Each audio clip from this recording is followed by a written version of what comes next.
Recording, Anna. Now I got it. Okay, sweet. Hi, everyone. I am very happy to be here tonight. Thanks, everybody, for showing up. And thank you so much, Dr. Crystal Heath. My name is Daniela Castillo, and I am a licensed veterinarian in California. I've been vegan for 12 years, and I have my own company in Los Angeles doing mobile and relief veterinary services. I am one of the co-founders of Our Honor, and I took on this little project of mine. I always had this dream of interviewing other vegan veterinarians and learning about their journey in this ethical way of our lifestyle. The goal of this meeting is to highlight the hard journey of these individuals into the veterinary profession as vegans and their important accomplishments in the animal rights field or the veterinary world. I personally want the word vegan to be more mentioned in the veterinary field, and so it becomes more common and a norm in the near future. I want to present the different vegan journeys from different veterinarians to hopefully inspire more veterinarians to consider this lifestyle. So let's hear from our guest. This is my 8th guest, my dear friend, Dr. Crystal Heath. Dr. Crystal Heath is a resident of Berkeley, California, and a graduate of UC Davis School of Veterinary Medicine. She currently works in shelter medicine and high quality, high volume spay and neuter surgeries. She has a lifelong love of animals and enjoys volunteering in rural communities and providing veterinary services to needy populations. Dr. Heath is one of the founding committee of Veterinarians Against Ventilation Shutdown, urging the AVMA to reclassify ventilation shutdown as a non-recommended depopulation method. She's also the founder of Vet Harmony, a veterinary practice providing accessible care and education to the public. And she's also the founder of Our Honor, an organization empowering animal professionals who want to speak their conscience and create more ethical systems within the field. Thanks again, Crystal, for being here tonight and telling me more about your journey. I'm very excited to hear more about it, even though we've met many times. I'm very excited to ask you these questions. So I'm just going to start with the first one, which is, please tell us, how was your experience in veterinary school? Well, I was not vegan in veterinary school. I was vegetarian, but I was also very not sure how you go about talking about veganism or vegetarianism. And I thought the best thing to do would be to be polite and not push your beliefs on other people. So if I went over to my boyfriend's house and his grandmother made food, I thought the right thing to do is just to eat it, that sort of thing, and not argue. And that now since I've learned it differently, but my experience was much different than yours. It's in California, much more progressive. We were much more accepting of vegans and vegetarians in vet school. When we'd have lunch talks, there'd be the vegetarian line and the regular, I shouldn't say regular, but the meat animal products line. And about 25% of my class, we would choose the vegetarian option. I think the vegans were still pretty rare. Maybe there was a couple.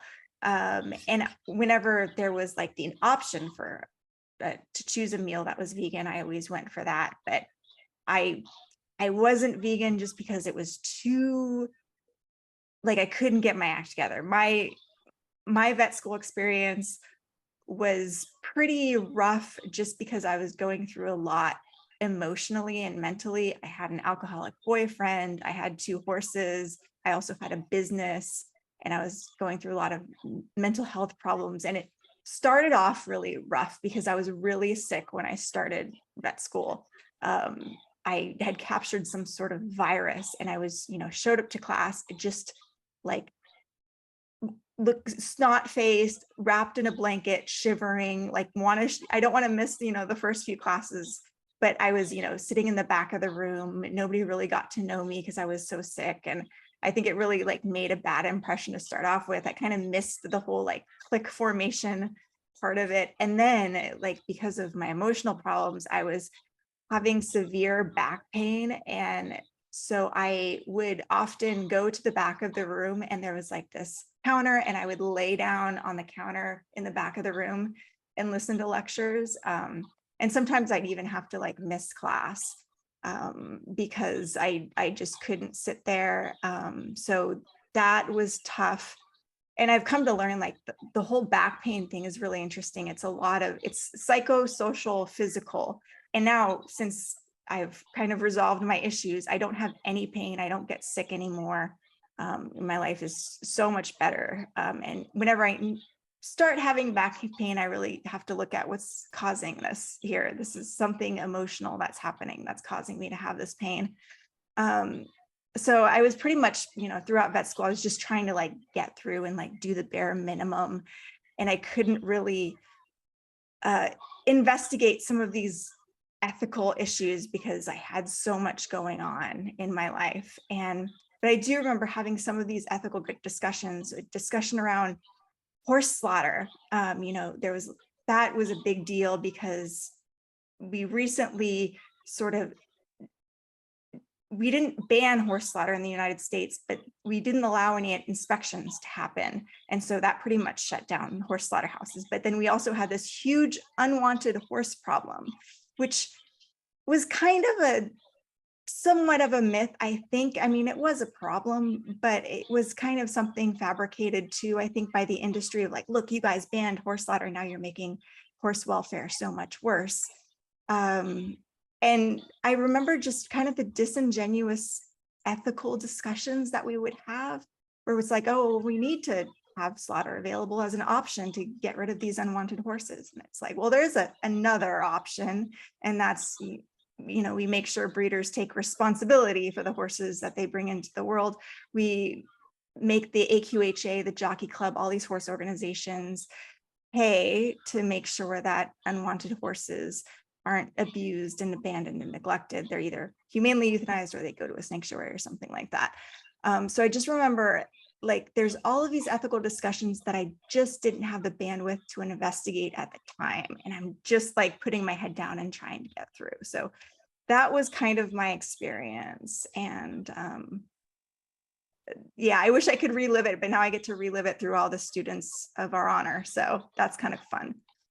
I had no idea that you had health issues. I mean, veterinary school is already so hard as it is. Just the Yeah. amount of information that we get, it's so intense. But I'm glad that you look amazing, and I know I've been with you, and you're like super healthy and so fit. That I'm Yeah. so glad that everything resolved after vet school, and that you graduated from one of the best veterinary schools in the world.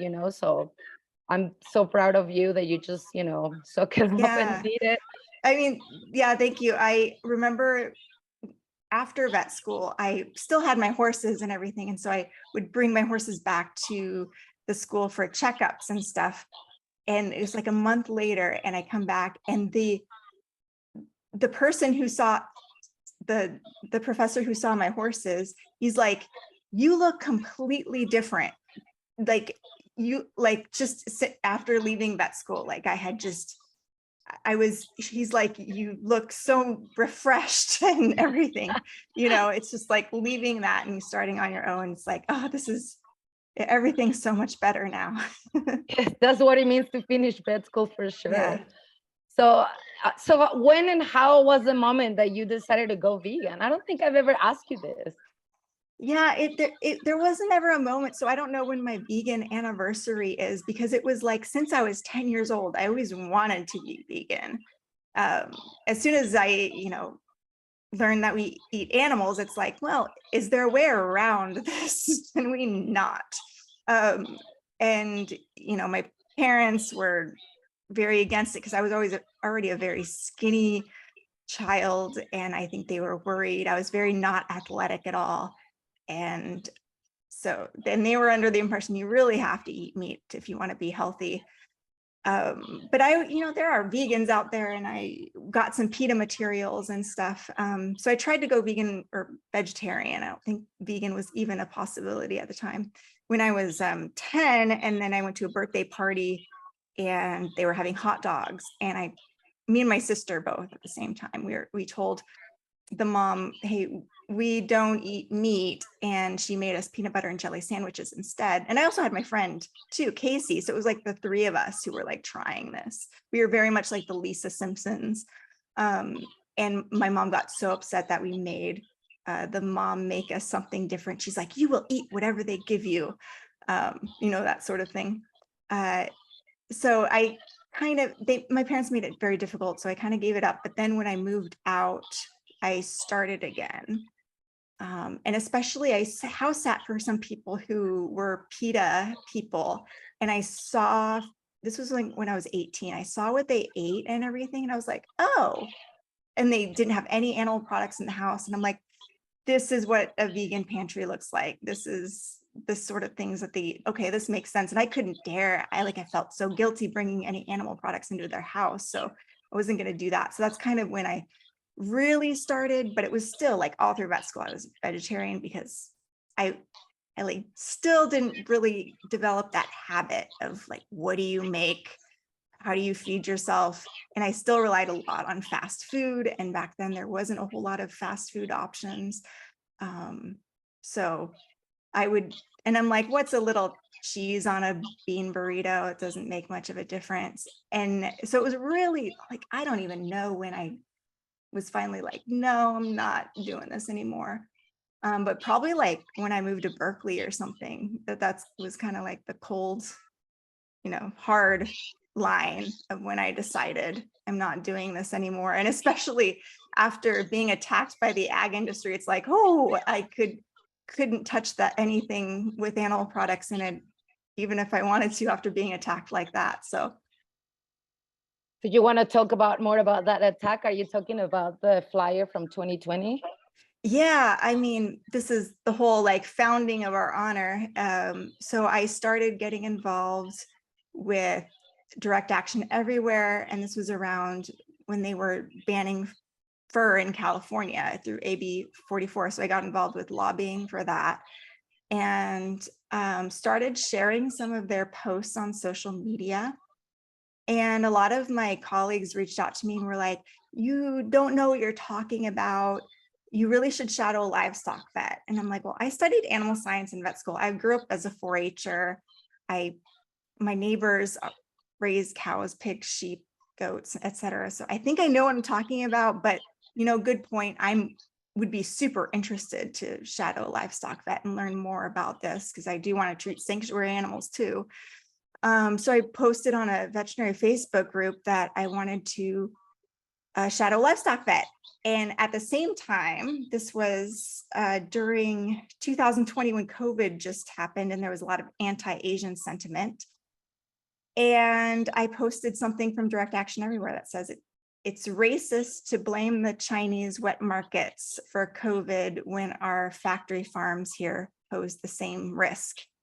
And that is when people were like, she's going to go undercover and secretly record, because that makes sense. If I'm going to go secretly record people undercover, why would I post things publicly that were critical of animal agriculture, especially from Direct Action Everywhere? It made no sense. So there was this pile on that happened. A meme was made about me. My colleagues started sending me this meme. They're like, they're posting these in all these Facebook groups. An admin of the shelter medicine group that I was a part of sent it to me, and she's like, can you explain what's going on here? So they're sending this, and should we show the meme? Should we? Yeah, do you people have it know available? what we're talking about? If you have it around there, let me yes, please, because pull it up. There when that happened, and I remember that's how I met you, like reading your post on the Facebook group. Yes, that's how it all started. That's how we connected. That's so crazy. Let me see if I can share my screen here. All right, let me see if I can. So this is the meme, if y'all can see this, and it says, Crystal Heath has, beware, first of all, in rainbow. Crystal Heath is a veterinary colleague and self-proclaimed animal rights activist, is presently active in social media groups soliciting opportunities to shadow livestock colleagues. Ooh, or a USDA colleague. I don't remember saying that. I just specifically remembered poultry or livestock. Asking colleagues to converse with her about their large animal or USDA experiences via Zoom. Fishing with what appear to be innocuous questions designed to entrap colleagues. Like, how do you, like, and this is what I do. Like, I ask people questions, and to have people like frame it as innocuous questions meant to entrap, it's like, how do you defend yourself against that? Crystal Heath has an agenda that doesn't include anything positive for our profession. Crystal Heath publicly expresses a fondness for Animal Liberation Front and Earth Liberation Front, which I do not. I don't condone any violent acts, and I didn't really know anything about the ALF or the ELF before this. And I never even liked any of their posts. Like, I searched my social media. I'm like, did I accidentally like or say something that and no.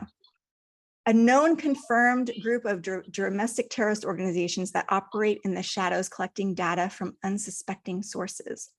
Crystal Heath is a member of many Facebook groups, including, but not limited to, many veterinary specific groups, the American Cattlemen's Association, Angus Association, many 4-H pages, several CVM pages, several animal product pages, the American Association of Swine Veterinarians, and I don't think I was, and many equestrian and equine sporting groups, because as you know, I was a 4-H'er and an equestrian. So, and I'm interested in the health of all species of animals. So this is why I'm part of all these groups. And if you're active in any of these pages, you may be on the radar of dangerous animal rights activists. We recommend you block this person, Crystal Heath. You do not want her having access to anything on your profile. You do not want her viewing any of your content in any mutual media groups. And of course, this is also a message. I want to block out his name because that doesn't really matter, but it kind of does. It says, Crystal Heath, your deranged activism here and throughout the agriculture industry is quite annoying. You've certainly earned yourself recognition, but what irritates me most about you is you are a liar who make up stories. Additionally, you launch protests when you haven't even read the damn documents you claim to be protesting. I do not protest. You should know, especially not in 2020. I mean, you can argue now. I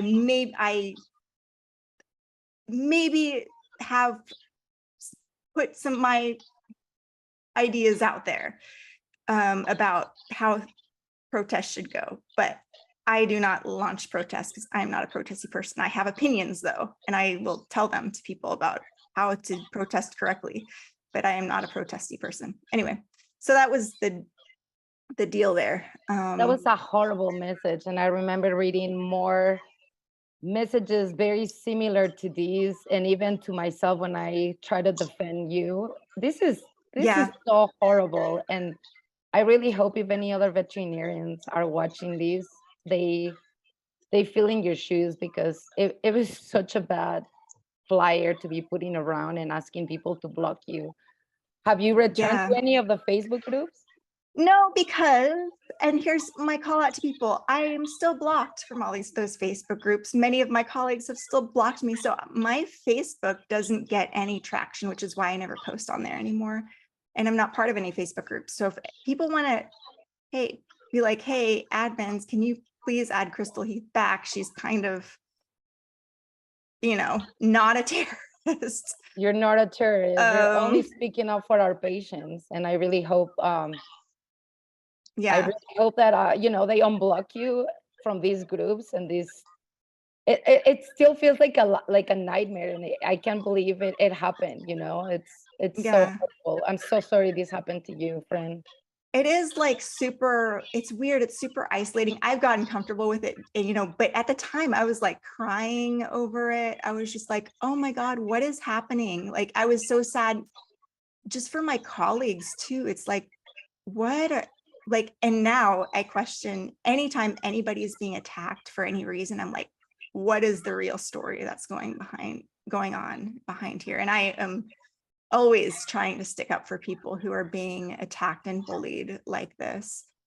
But yeah, I mean, I feel like since I've been out of these groups, it sucks because I used to give people so much like career advice and like how to ask for what you're owed as far as like pay and different job ideas. Like that was my passion when I graduated vet school, is everybody seemed to come to me for career advice because I was like the business person. I was like, this is how things should go. This is what you should ask for. These are the current, and I'm very much like a connector. I love connecting the people who need to be connected.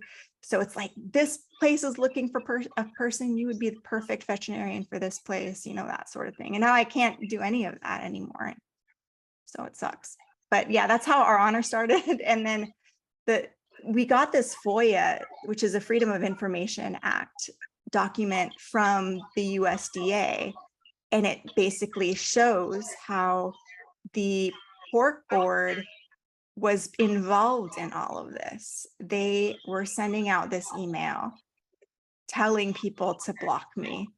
And it's like, wow, the pork board is run by the USDA, which is our public funds. So public funds are going to basically start a campaign to smear a professional veterinarian. And that's just huge. And I'm friends with somebody who is a journalist, and I didn't even have the intentions of this ever being a story because I kind of ran it by some of the DXE press people. And I was like, what do you think of this? And they're like, nah, and didn't really think it would be like newsworthy or anything. And I sent it to this person who's a friend of Glenn Greenwald's, and he's like, oh, Glenn would love this. And boom, like very quickly, Glenn Greenwald had a story out that was beautiful. Like I hadn't even wrapped my head around how to put this whole thing in context. And he did, like, this wonderful story. And then he had me on his show, and that was the first time I've ever spoken on camera before. And I was super nervous. And it's like, looking back now, like I've done so much more speaking now than I did back then, but I was so young and naive and brand new to DXE too. Like I didn't know what was what. I was so naive about DXE and everything. And now that's how it all started. And since then it's just kind of snowballed and kept going. Snowball, absolutely. So far, what is the favorite part of your career?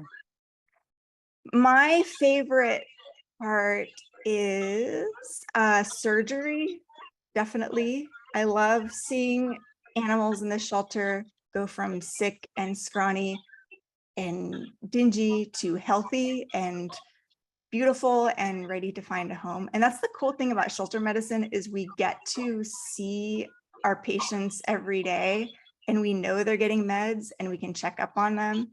And that's like, general practice people really miss out on that, like getting to see their progression day after day and understanding, you know, if the techs or the assistants are having problems giving their medications, like working with them to try to figure out how to solve those problems. Yeah, that's my favorite part. Yes, I absolutely agree with you. That's my favorite part of it too. So what inspired you? You talked a little bit already about it, but I want to know more details of what inspired you to found our honor. Yeah, so the Glenn Greenwald story, and then by the time the Glenn Greenwald story came out, I had already founded our honor, but it was like a website where veterinary, and it was very basic, and we had some stories on the front page of vets. It was a lot about terminal surgeries too. It was about veterinarians who had fought back against doing terminal surgeries, which is where students in vet school have to kill their surgical patient. And many schools are moving away from this. I didn't have to do this at UC Davis because of Dr. Rosenberg, who we love. She was the one who really complained about this, and I think got the ball rolling to get rid of this program where they were making students kill dogs to practice surgery on them. And yeah, that's how it founded, and we're still trying to figure out exactly how we can best serve veterinarians. And the animals and vet students, but we're getting a lot of press and we're putting our message out there and combating some of the industry propaganda. So I think we're doing a lot of good work. Yes, I am so happy to be part of it. And I think so much about how when I was in vet school, I really wish that I met somebody like you and, that I found an organization like our honor, because it would have made my life so much easier. And who knows, I would have probably started doing more before, but the point is it's here and we're here Yeah, to stay and grow and, change the world together. So absolutely. thank you for doing it and letting me be part of it, and for everything that I mean, it's so crazy how much you've done since I met you, at least. And I am so happy to be your friend. So Me too. I'm so uh, glad we met. It's so amazing. And we went to Oaxaca together. yes, that was amazing. And yeah, we all did the amicus brief to Prop 12, and now Prop 12 was upheld by the Supreme Court. And I'm pretty sure our amicus brief was the main reason for that. Yes, I'm so glad Definitely. you always are such a good like leader, like just asking us to do things and to put Am all I these though? amazing. You don't believe that, but the best leader doesn't believe that he's the best leader, and that's the best thing. And I Oh, really think you don't realize this, but you're changing the world, and oh, we're thank gonna you. have proof of that. I'm pretty sure in a couple of decades, and I don't know if we're gonna see it in our lifetime, but it's definitely happening, and you're a big part of it. And I thank Oh, you so much. And I want to ask you, what is it that you die to tell our colleagues? And I'm sure you can probably talk for an hour here. it's hard because I think it's a different message for each person based on where they're at in their life. But it's like the main thing is I hear so many times, oh, I left the AVMA because they're such a horrible organization. And it's like, well, that's why they're such a horrible organization, because you left. Like, we need you back and we need you to join committees and start getting involved with them and changing the culture of it. You're not going to do any good outside. And I struggle with this too. Sometimes I think, is that I am constantly rethinking this idea. Is like, would it be better for everybody to just up and leave and join the HSVMA? The problem is the HSVMA doesn't have as big of a voice with our legislature as the AVMA does. And you were talking 100,000 vets. Like, how on earth we're not, even if the AVMA only lost 75% of their members, they would still have 25,000. And those would be the most brutal 25,000 most toxic people. And so I think, you have to work from both the inside and the outside. And I am the one who is on the edge, really trying to open that Overton window. There's people I know who are actually on the board who are trying to change things from that perspective. And there are people on various committees who are trying to, but it's hard when you're like the one voice in those rooms and everybody else has a completely different perspective. And I'm envisioning someday all, getting 1,000 AVMA members to really take action for the animals at these conventions and really make their voices heard, and starting to introduce really bold resolutions. And I think that can happen, and we don't need all 100,000, we don't need 50,000, because really the only people who are really influencing the AVMA are a few dozen people at the top. And if we get a few dozen really vocal people who are committed to coming to the AVMA conventions and committed to talking to their delegates and talking to the presidents and talking to the board members, we can really influence things. And it doesn't take a large number of us. It just takes a small number who are really committed. So that's my main message is, and I hear so many people are like, I am thinking about leaving the AVMA. I don't want to pay them $300 and something a year. And it's like, I get that, but if you're going to leave anyway, get yourself kicked out. Like, don't just leave, get kicked out, and do something. Go out in a blaze of glory if you're going to do that. But I want to work with the AVMA. There are good people there. Just like in history, most of the people are not bad people. The people who've committed atrocities in the past and who've been part of atrocities, most of them aren't bad people, but they're people who are susceptible to the pressures to do bad things. And that's the people that we're trying to reach, those people who are susceptible to the pressures. And we have to show them that there's a different way and that they can make change and be influential and not be part of committing mass atrocities against animals or our fellow human beings. So that's my message. I'm so happy that you chose that message, Crystal, because it's so true. And I think you convinced me to stay as a member of the AVMA for the last 3 years that I know you. Stay or get kicked out, but don't just leave voluntarily. Yes, and we are going together to the AVMA conference in Denver, and we're going to speak up for our patients together. And I hope more vets join us and come and meet us in person and party with us. Well, I just love intend, just putting it out there to the AVMA people. I do not intend to get kicked out.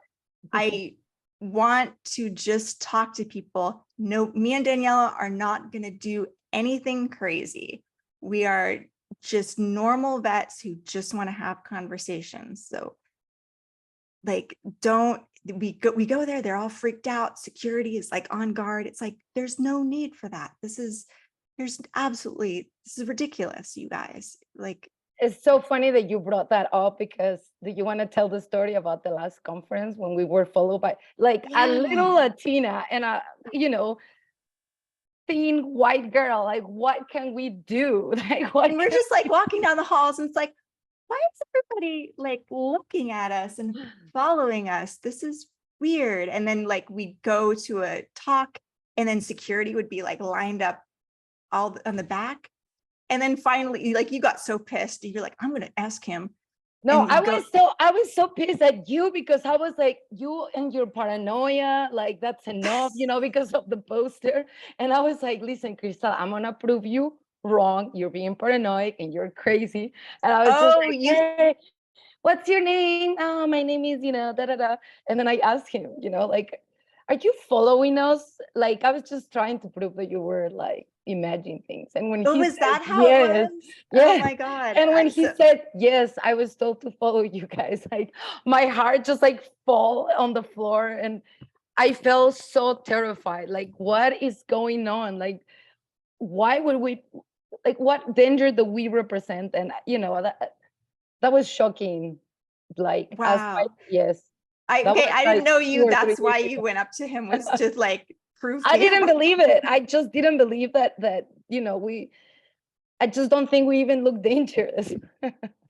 Yeah, it's so gaslighty too. It's like, are you serious right now? Like, we are the non-violent vegan. Like, what? It's just outrageous that they think they try to frame vegans as these violent people, because like literally we're all about compassion and kindness and nonviolence.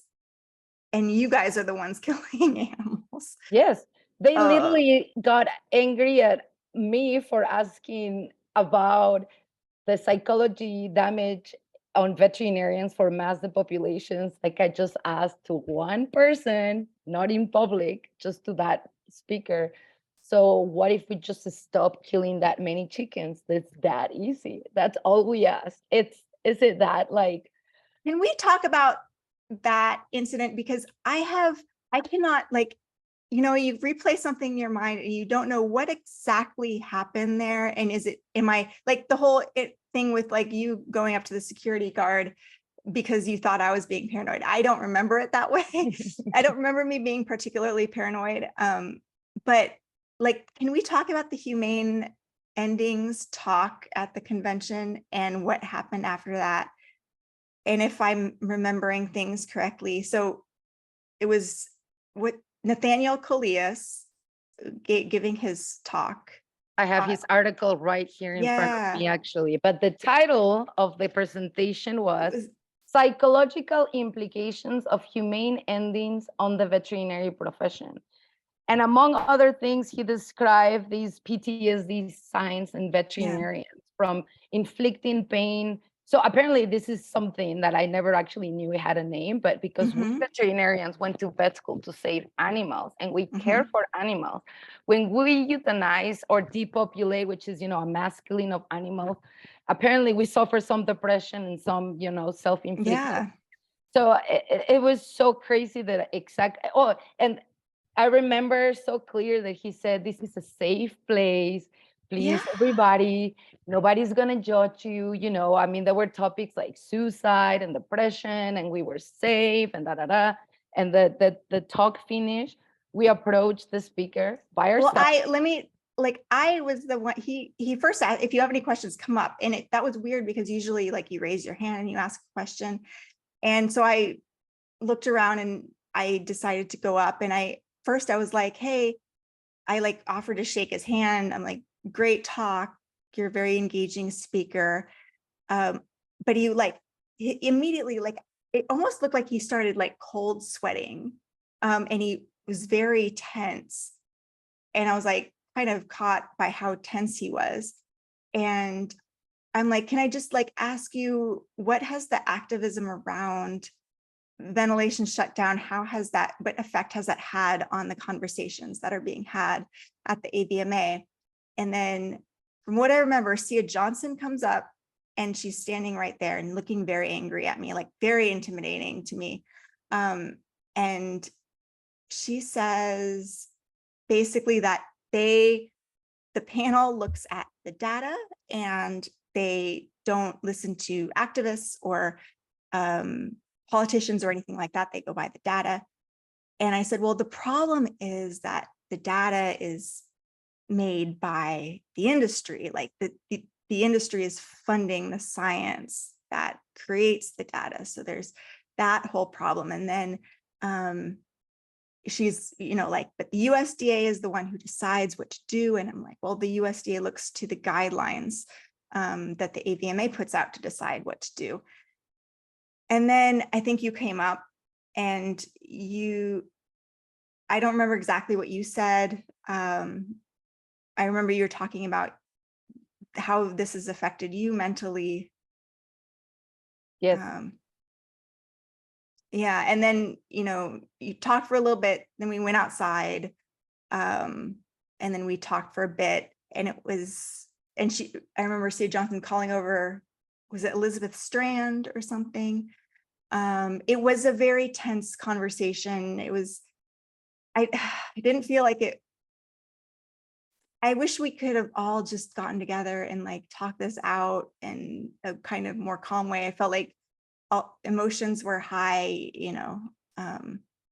because it is an emotional topic and conversation. Yeah. I remember it's slightly different, like in a different order, but it was a very awkward conversation. I think you remember, and after we were almost like expelled from the room.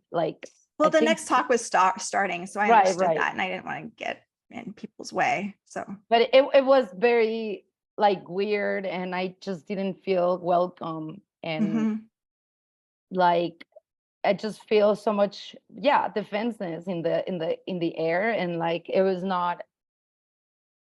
didn't go like I thought it was gonna go. It's like we got talking points, their talking points, and they weren't willing to like connect with us on an emotional level or really see us as people. I think we were very much seen as these things that they had to deal with. And I remember saying, we read your emails, the panel will consider what you've sent to us. And I'm like, really? Because it really seems like you didn't respond to any of our emails, and we don't know. Are you just throwing them in the trash? That's that sort of thing. So I'd really like to talk further, I think when everybody's settled down, and since then we haven't really been. And remember, I sent Sia an Yeah. email that before we left Chicago, and I asked her that I told her we wanted to take her out for a dinner. Yeah, and she There never was no responded. response. Yeah. So No, yeah, that was. I'm glad we're talking about it because it was what, a couple of years ago, or 2021, right? Or yeah, so 2022. It was last year, last July, because oh yes, it in was last July. Philadelphia. Yeah. Yes, and we could keep talking about it, and also how we were uninvited from the Humane Symposium after. Yeah, that was crazy. Like a group of us, and it was so funny how we all registered super early because we're like, this is important. This is kind of what our thing is. So we got to be there and talk to people. And the Monday after the veterinary leadership conference that I went to, and the only thing that happened there was some DXE activists. Actually, Jessica, who's a University of Chicago law student, was there, and they wore T-shirts that said AVMA stop roasting animals alive, and they just like sat peacefully in the lobby and read. And one veterinarian, one board member came up and, or delegate, I should say, came up and took pictures with them and posted that on her Twitter, which was great. And then, very peaceful sort of action. I just went to see things. I didn't even talk to anybody while I was there. I'm just like, I'm here to be a normal person and just, do normal vet things. I don't think this is the right space for me to really activate on stuff. If it comes up, and I'm happy to talk to people, but not really going to push the issue. And yeah, the Monday after that, we were all disinvited from the Humane Endings conference, a bunch of us. And people who were, I don't want to name names, but people who are very studious, non-activisty types who really didn't want to rock the boat were disinvited. So shocking. And then, I found out at the Veterinary Leadership Conference too, they changed the House of Delegates manual, and nobody caught this. Like, I've talked to multiple people on the House of Delegates, and they had no idea that they had changed the manual so that future petitions like ours against ventilation shutdown aren't able to go forward again. And that would really slow a lot of progress on a lot of issues, because usually it takes multiple times to introduce a resolution before it actually is passed. And hopefully, I know some people are trying to roll that back, but I don't know, if the leaders really don't want them to. I don't know what hope they have. If the majority of people in charge are people who want to protect those interests and prevent more progressive animal protection rules to go through the AVMA. So that's pretty crazy. But changing on a little topic, how do you visualize a future vegan world? That's a good question. There's so many things to unpack there. So to start off, the basic ask is, for me, let's just make it super easy for people who want to be vegan to be vegan. Default plant-based milks in schools. And if right now you have to get a doctor's note in order to get a plant-based milk. You have to get a doctor's note. You can't just ask for it. Let's do the reverse. Let's make default plant-based, and then you have to get a doctor's note to get cow's milk. Seems reasonable. Default plant-based foods in schools, in public spaces, on airplanes, prisons, hospitals, all that stuff. And, make it so they can choose animal products if they want to. But let's just start there and see what we think. Let's start removing public funds from propping up animal agriculture. Then eventually we can talk about more radical change, giving animals basic rights and protections. I think about the in 1948, how they passed the United Nations passed the Universal Declaration of Human Rights. And what if we had something like that for animals, like a universal declaration for natural rights to protect animals in the environment? So there would be like crimes against nature that people would be tried for if they caused mass atrocities, and what that would look like. And I actually like kind of wrote up the Declaration of Human Rights, rewrote it to see what it would look like if it was the Declaration of Natural Rights. And there is some problems that we're going to have to grapple with. Like it's not easy. Like the whole issue with reproduction, like in the human rights thing, it's like you're not allowed to stop somebody from reproducing if they want to. But with animals, we kind of do, like for their best interests. So how do we decide when we act in their best interest to sterilize animals so that they don't overpopulate? And I think the key there is, are we doing it for the animal's best interest, or are we doing it so that we could exploit the land, or we could profit from that somehow? If that's taken out of the picture, and we're really doing this because we feel like we are sterilizing this animal for their best interest, then I think it's okay. And I think everybody would be fine with that. Another issue is the whole right to own property thing and right to your land. Now, animals have land too, they have habitats. How do you weigh your house, like where you want somebody to be able to have a house, versus the rights of the animals to occupy that habitat? It gets tricky, but I think it's doable. Like, I think these are, complicated discussions that we can have. We are not, the United States in particular, if you read this, are not following the Universal Declaration of Human Rights. So even if we write this up and make it a thing, there's no guarantee that it's going to be followed, just like the Declaration on Human Rights isn't followed, but it should be codified somehow. And then we can have discussions on it, and we can have tribunals and decide when mass atrocities against nature are happening and how we can best stop that. So I think if we had this and we look at something like ventilation shutdown, or the way that mother pigs are kept in the United States, that would constitute a crime against nature. And I would love, like, for an international court to rule on that. I am one who's against sort of imprisonment of people. Unless it's specifically for safety reasons, I don't think there's much punitive benefit to imprisoning people.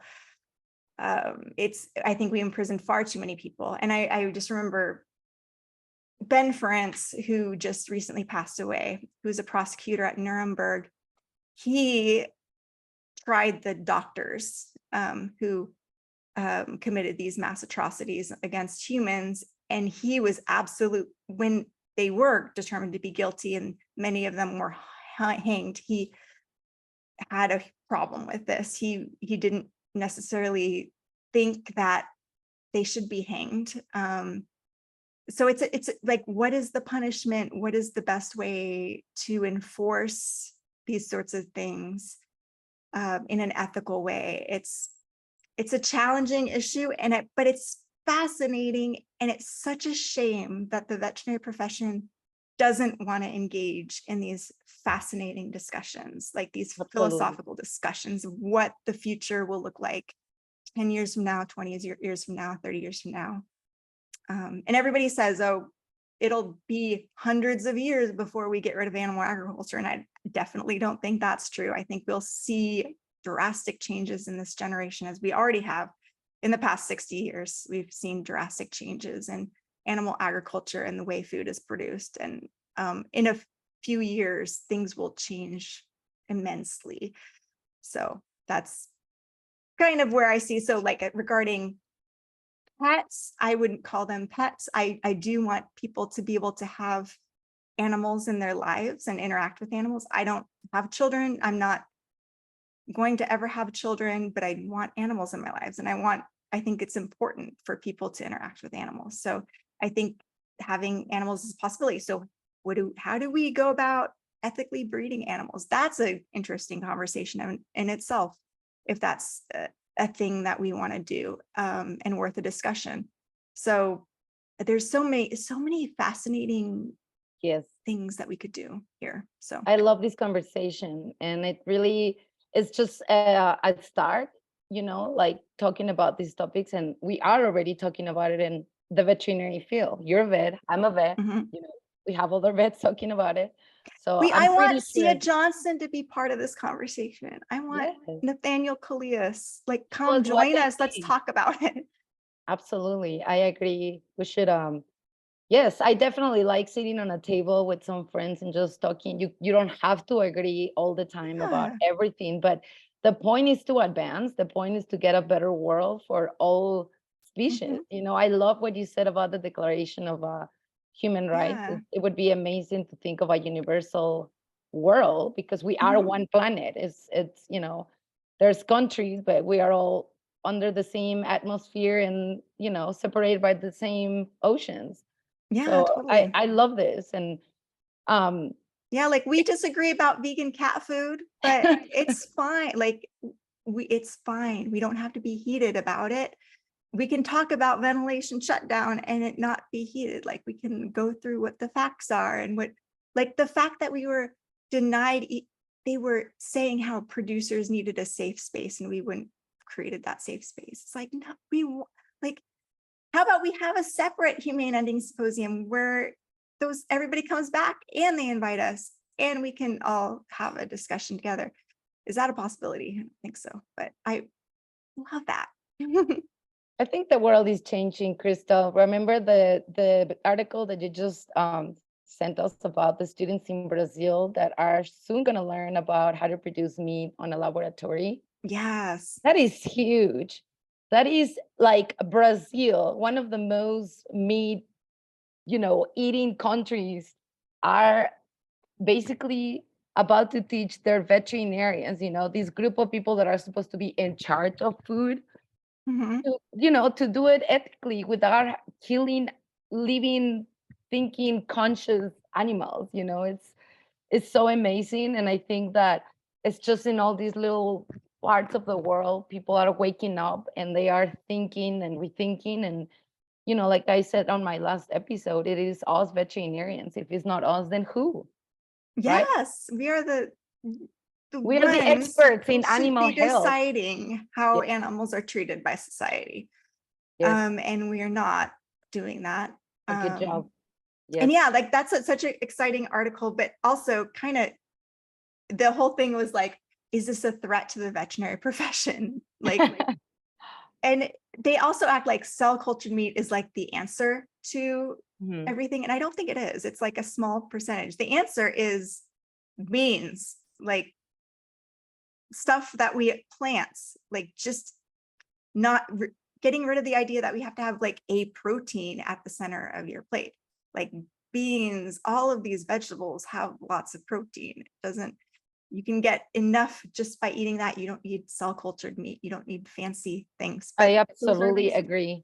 To me, the cultured meat is, to me, in my perspective, a future for like cat food, for example. So I feel we are, the most, I wouldn't say the most intelligent species, because we have different ways to evaluate that. I mean, we cannot fly like eagles or, see at night like, these other animals, but we are certainly in a way ruling the world. And I don't understand why we cannot rule it into a more compassionate, society. So I'm so happy to be having these conversations with friends like you. And we have a little bit of time, but I really want to ask you, well, I think we talked about this many times, but what would you change about the veterinary oath? Oh my God, of course, as I do, I rewrote the veterinary oath on how I would like to see it. Let I'm us trying see to pull it. it up Can you right share? now. Let me see. I have too many windows as usual up right now. Let's see. Where is this? Do you want to read the regular oath while I try to find my Yes, new oath? the regular oath. I Mm, have it here.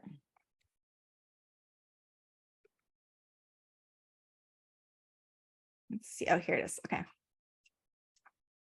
I'm still working on this. I don't think I've come up with a good ending yet, but So let's read the oath for our friends that are not familiar with it. So it says, being admitted to the profession of veterinary medicine, I solemnly swear to use my scientific knowledge and skills for the benefit of society through the protection of animal health and welfare, the prevention and relief of animal suffering, the conservation of animal resources, the promotion of public health, and the advancement of medical knowledge. I will practice my profession conscientiously, with dignity, and in keeping with principles of veterinary medical ethics. I accept as a lifelong obligation the continual improvement of my professional knowledge and competence. okay, let me see if I can share my screen here. So mine says, I hope I'm not getting let me cover up that. As a member of the veterinary medical profession, I solemnly swear that I will use my scientific knowledge to serve the interests of all beings and the environment. I will strive to advance medical knowledge, promote animal health and well-being, relieve suffering, and protect the health of the planet and everyone in it. I will strive continuously to improve my professional knowledge and competence and to maintain the highest professional and ethical standards for myself and the profession. I will continually question existing laws and systems and advocate for change and improvement as new knowledge is obtained. I will strive to strengthen the understanding of the inherent needs and interests of all species. And I wrote here too, down here, this is from the human medical oath. It says, I will maintain the utmost respect for human life, even under threat, which was something that they created after World War II. And I'm like, that's just a really powerful statement that I would love to apply to animals too. Like, I will maintain the utmost respect for all life, even under threat. It expresses a certain like courage and bravery that I think we ought to be fostering. Yes, I totally agree. And I was actually looking for I'm pretty sure there's a country that passed regulations like that in South America, Oh, wow. where they want to respect the rights of all living beings on the planet, and I think the entire, the rest of the country should follow, because there's no planet B. Yes. So what is your least favorite part of veterinary medicine, and how do you cope with it? My least favorite part is dentistry, and I cope by not doing it. And I have strategically chosen my jobs to avoid doing any sort of dentistry. Although I just saw this amazing thing on how to get rid of, how to remove deciduous teeth. Where did you see the this? needles? The needles? Uh-huh. Yeah. I was like, kind of tempted to try that. I have done dentistry before. It's so aggravating. I have no interest, and I can't. But the other thing that I do have to deal with that I really don't like is when a paralyzed animal comes in the shelter. And especially it's sad when they're mentally all there and happy, cheerful little animal, but their body doesn't work. And that is just heartbreaking, because there's not enough people willing to take care of little animals like that. And you have to end their lives when they are all there and would and want love and attention, and it's so heartbreaking. So Yes, that's the hard part of shelter medicine. mhm. So how do you cope with when you feel like that? I've chosen not to keep that when I have to do shelter medicine to a minimum, and just oh, I it's heartbreaking. Like I always think about the staff who come in every day and see that. And when I'm like, here I'm like having a hard time with it, and I am not there every day, and they're so strong. So they're strong, I'm strong. And I also don't think it's helpful. And something that vegans and animal rights activists do that I don't think is helpful for us, is they kind of, and this just may be normal human emotion and everything, but they really like allow themselves to cry and be emotional about it, which is on one hand powerful. Like the first time I ever went to Dingo Den, which is the activist house in Berkeley, and the person I was with said something horrifying. Like he didn't know he was not vegan, and they reacted so strongly and started crying, and I'm like, wow, here are people who are responding to atrocities against animals with the level of intensity that it deserves, like that we don't get to see every day. Like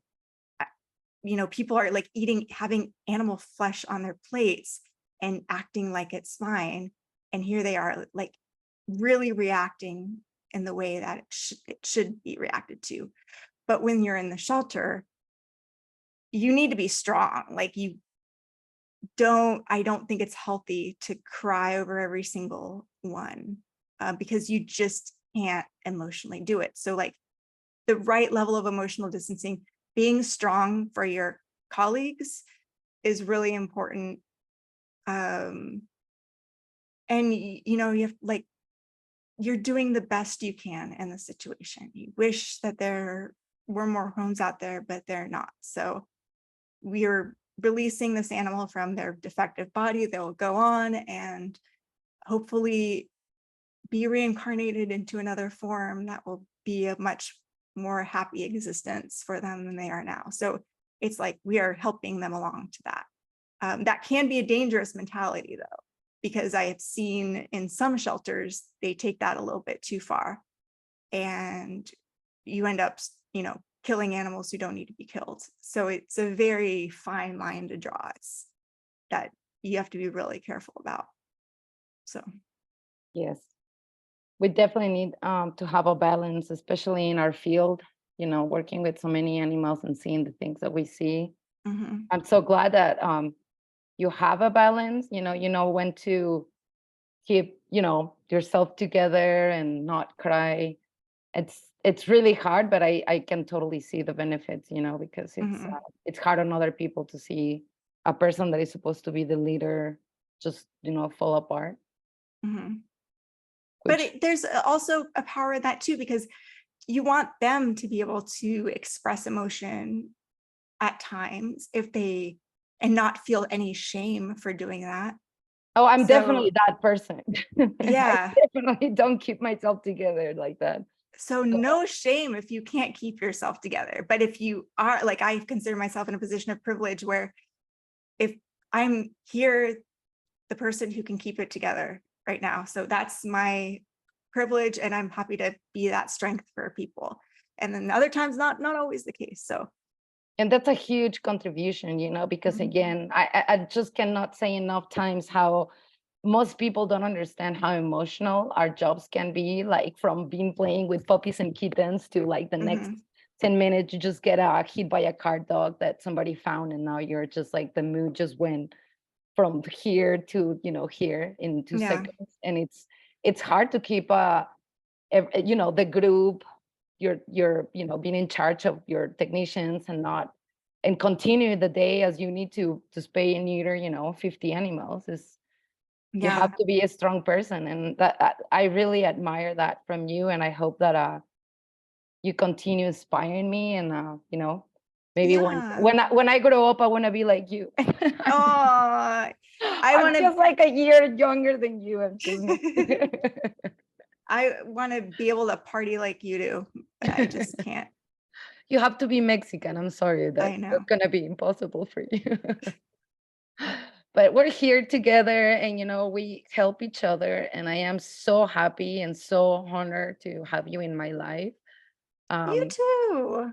and well, I hope we continue to inspire other veterinarians. I hope Yeah. we continue to, you know, keep speaking up, and I will see you very soon in Denver, and hopefully earlier than Woohoo. that.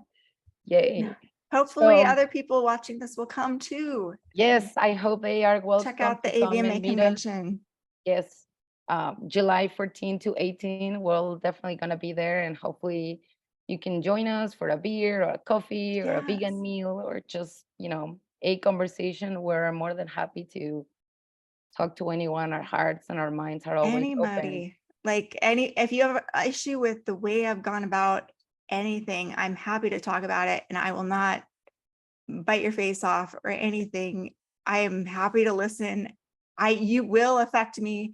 Like I know it's always annoying when you're talking to somebody who has a different perspective and you feel like you're just not getting through and you're not able to like, it's like they're on their talking points, you're on your talking points. Like it's not going to be like that. Like I really want to understand your perspective. And I am constantly rethinking what I'm doing and constantly looking at how I could be better, because clearly this something's not working. So let's figure something out.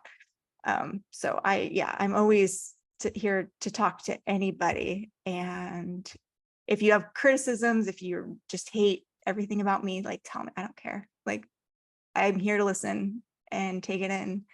And I hope that we're friends, and I hope you can keep talking to me, whoever has a problem with me. And security too, like we are not going to do anything crazy. Like We promise. just settle down. None of the conventions, anybody did anything crazy. And nothing's crazy is going to happen. So everybody can just chill. Anyway. I love that. That was so cute.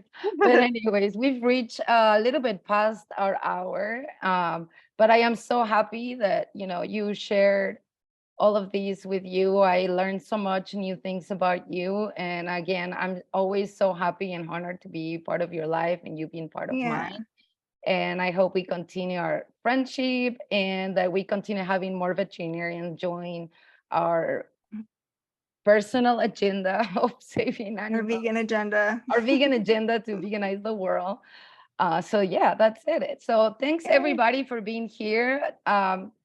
And I will see you for our next episode. And thank you so much again, Crystal. And I will talk to you soon. Thanks, Happy everybody. Mother's Day to all the Oh, moms. happy Mother's Day. Happy Mother's Day. Thank you. This was a great conversation. Yay. Oh, any questions? Or I mean, we could take questions. I don't see any questions on the chat, but if anybody wants to, I don't want to keep you too long either. For a Crystal, I'm sure if anybody comes with a question, they'll definitely contact you. I know you receive a few mails here and there, and you're an amazing person to talk to, Crystal. I really, really appreciate you. So is Danielle. Danielle. Yes, thank you, Daniela, for Thank spearheading this. This is an amazing thing. So Well, thank you. this is my dream come true. So thank you so much, everyone, and we'll see you next time. Bye. Bye. Bye.